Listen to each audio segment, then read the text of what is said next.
Oke, Assalamualaikum warahmatullahi wabarakatuh. Gimana kabarnya teman-teman? Semoga dalam keadaan sehat semua ya. Tetap patuhi protokol kesehatan. Oke, pada pertemuan kali ini kita akan ngebahas yang namanya pengujian antarmuka pengguna. Nah, apa aja sih yang kita bahas pada pertemuan kali ini? Yang pertama di sini metode pengujian. Nah, kita bisa menggunakan dengan perangkat Android fisik maupun visual. Nah, selanjutnya kita bisa menganalisis hasil serta membuat perubahan kode tanpa meninggalkan lingkungan develop. Nah, yang kedua di sini pengujian otomatis. Di sini kita menguji apakah UI bekerja dalam satu aplikasi dan kita memverifikasi apakah aplikasi berperilaku seperti yang kita harapkan. Jadi bila pengguna melakukan aksi tertentu atau memasukkan inputan tertentu. Nah, selanjutnya kita akan menggunakan espresso. Nah, di sini kita akan kita dapat mengakses informasi instrumentasi seperti konteks aplikasi sehingga kita bisa memantau semua interaksi yang dimiliki sistem Android pada aplikasi. Dan yang keempat, kita akan membahas yang namanya lingkungan pengujian dan persiapan. Nah, di saat pengguna berinteraksi dengan aplikasi yang kita buat dengan berbagai level, di sini kita mulai menekan tombol hingga mendownload informasi dari luar ke perangkat kita. Nah, oleh karena itu, kita harus menguji berbagai kasus penggunaan dan interaksi saat kita mengembangkan aplikasi secara interaktif. Terus yang kelima, kita membuat pengujian espresso. Nah, pengujian espresso dalam Android Testing Support Library, kita menyediakan API, Application Programming Interface, untuk menulis pengujian UI. Gunanya, kita menyimulasi interaksi dalam satu aplikasi. Nah, pengujian espresso ini berjalan pada perangkat sesungguhnya ataupun emulator dan seolah-olah berperilaku pengguna yang sedang menjalankan aplikasinya. Nah, yang terakhir yang keenam, kita akan ngebahas penyatatan pengujian. Kita bisa merekam beberapa interaksi sekaligus bersama UI dalam satu sesi perekaman. Nah, di sini metode pengujian. Nah, sudah saya jelaskan pada slide ketiga tadi. Metode pengujian ini kita menggunakan Android Studio untuk membangun aplikasi pengujian kita. Nah, karena untuk menyediakan setiap proyek, pencatatan pustaka, dan kemudahan pengemasan. Nah, kita bisa menjalankan pengujian UI pada berbagai perangkat, Android fisik maupun virtual. Kemudian di sini di metode pengujian ini kita bisa menganalisis hasil serta membuat perubahan kodenya. Nah, untuk UI berisi tampilan dengan elemen grafik. Nah, di sini grafik seperti tombol dan bidang teks dan masing-masing serangkaian properti untuk menguji user interface dengan benar. Nah, yang pertama kita bisa menjalankan semua tindakan UI penggunaan dengan tampilan. Di sini kita bisa contohnya kita ketuk tampilan UI dan masukkan data atau buatlah pilihan. Yang kedua, kita bisa melihat nilai properti pada setiap tampilan. Nah, di sini kita kan bisa mengetuk tampilan. Di sini kita bisa mengetuk tampilan apa yang kita inginkan. Nah, seperti itu. Terus di sini menyediakan input ke semua tampilan UI.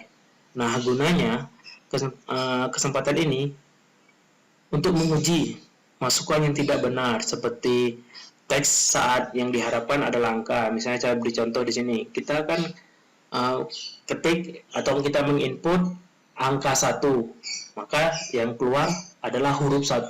Nah, seperti itu. Contohnya di sini mencoba nilai yang tidak valid. Terus selanjutnya kita bisa memeriksa keluaran yang dikembalikan. Nah, kita bisa periksa keluaran dan referensi data UI seperti nilainya, nilai string, integer, dan untuk melihat apakah konsisten dengan yang kita harapkan. Nah, contohnya di sini nilai yang benar atau yang diharapkan, terus presensi yang benar. Nah, selain fungsional ini semua, pengujian UI mengevaluasi elemen desain seperti layout, terus warna, font, kotak, teks, format teks, keterangan, dan tombol daftar, serta materi lainnya.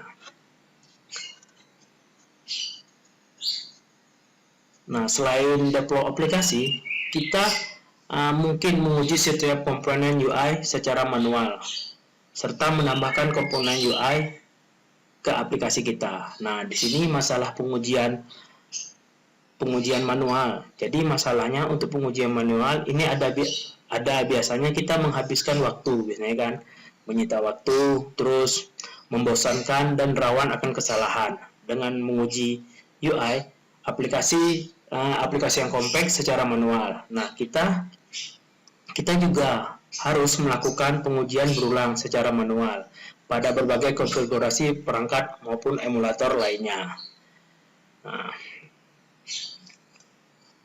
di sini keuntungan kita melakukan pengujian otomatis. Nah, di sini ada beberapa. Di sini meluangkan waktu dan sumber daya untuk pekerjaan lainnya lebih cepat dari pengujian manual, bisa diulang dan menjalankan pengujian bagi konfigurasi dan status perangkat yang berbeda.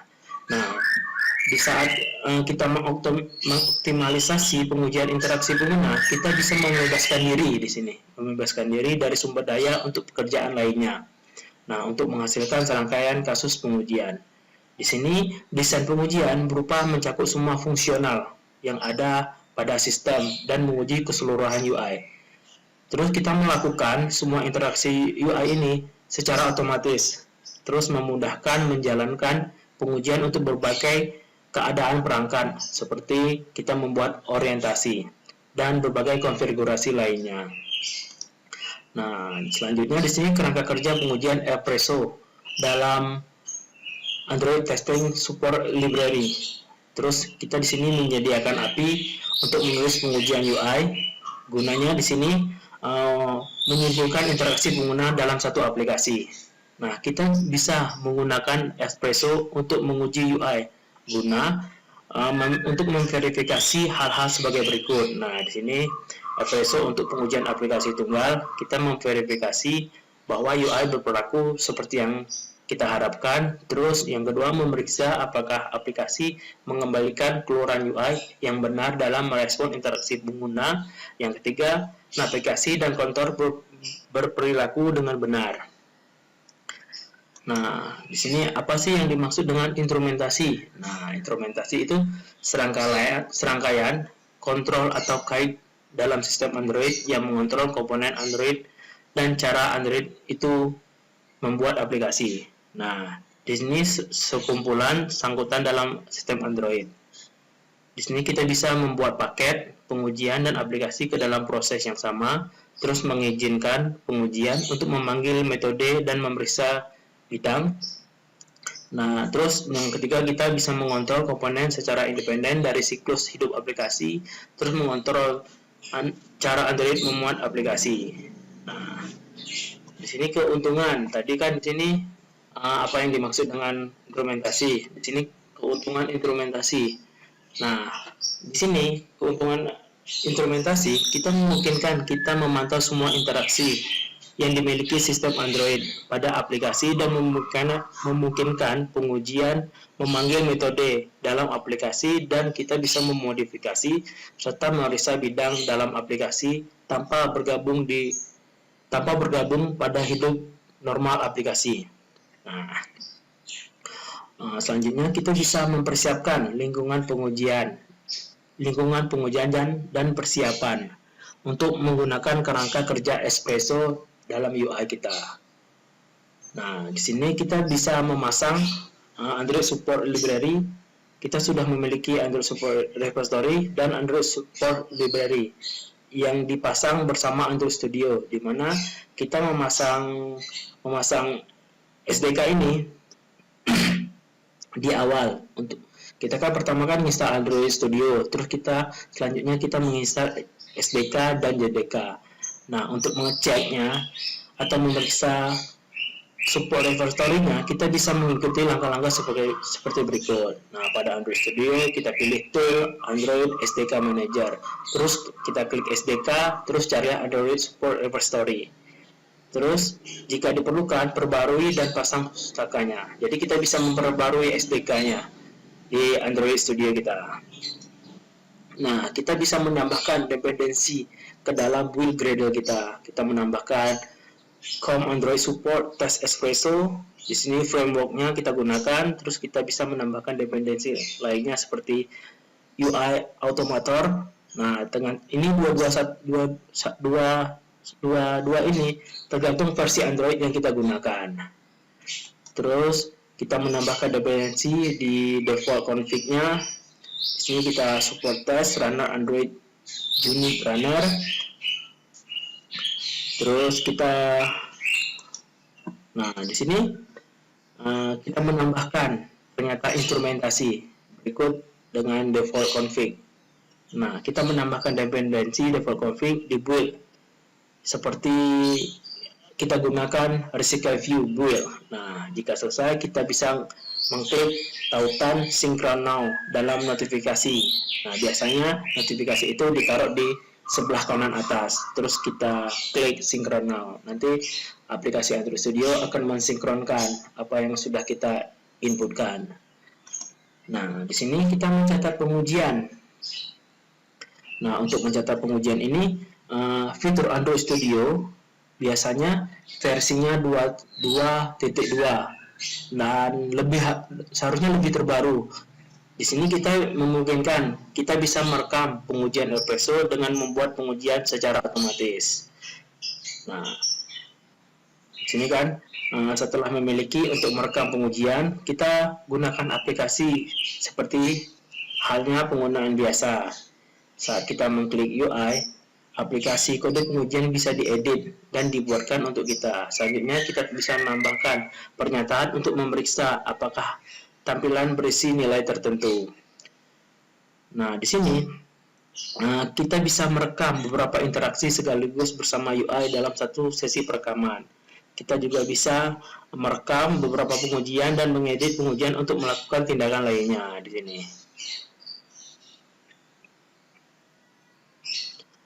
Oke, selanjutnya di sini kita bisa mengikuti langkah-langkah untuk merekam pengujian menggunakan aplikasi Recycle View. Nah, aplikasi Recycle View ini pada pertemuan pada semester 6 kemarin kan sudah kita buat. Nah, di sini kita bisa menguji aplikasi tersebut. Di sini kita klik run, record Espresso test, kita restart aplikasi, pilih target dan kita klik OK. Terus kita bisa berinteraksi dengan aplikasi untuk menguji aplikasi tersebut.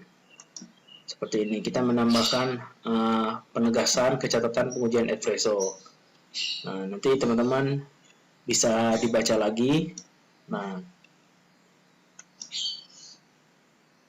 teman-teman bisa membaca di sini dokumentasi Espresso, contoh Espresso. Di sini bisa klik untuk videonya dan lain-lain. Nah, di sini karena ini cukup simpel, cukup sederhana. Untuk pertemuan ini tidak ada prakteknya. Kita libur dulu untuk prakteknya. Nanti pada minggu berikutnya kita akan membahas atau masuk ke topik utama. Kita akan membahas yang namanya asynchron task dan asynchron task loader. Jadi untuk pertemuan ini kali ini kita istirahat dulu untuk prakteknya, tidak ada tugas. Saya hanya ingin menjelaskannya saja. Walaupun ada tugas, ini cukup simpel sih teman-teman. Jika ingin melakukan pengujian Espresso, silahkan dipraktekkan. Itu cukup sederhana. Oke, demikian.